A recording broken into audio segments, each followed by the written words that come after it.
Son günlər partiyasındakı qalmaqalla gündəmə gələn Ana Vətən Partiyasının sədri Fəzail Ağamalı yeni faktla medianın gündəminə düşüb. Modernaz bu barədə məlumat yayıb və keçmiş deputatın hər kəsdən gizlətdiyi bir oğlu da var imiş. Məlumata görə həmin şəxs 1987-ci il təvəllüdlü Ağamalıyev İlqar Fəzail oğludur. Ailədə onun daha çox Alek kimi çağırdıqları üçün bu adla daha çox tanınırmış.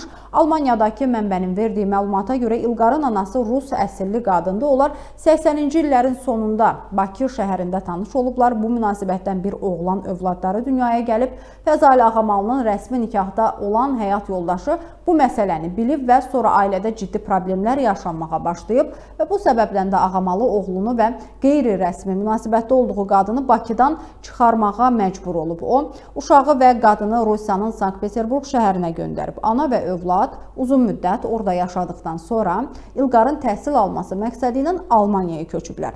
Son illər orada yaşayırlar və məlumata görə İlqar yay aylarında Bakıya istirahətə gəlir. Bu zaman onun atası ilə də görüşdüyü bildirilir. İlqar Ağamalıyev hazırda biznes fəaliyyəti ilə məşğuldur. Məsələ ilə bağlı Fəzail Ağamalı da faktı təsdiqləyib, deyib ki, bu cavanlıq səhvidir. Hər kəsin gənclikdə səhvləri ola bilər. Cavanlıqda çoxunun həyatında belə şeylər olur. Mən niyə danmalıyam ki, cinayət deyil. Hər kəsin həyatında belə bir şeylər ola bilər.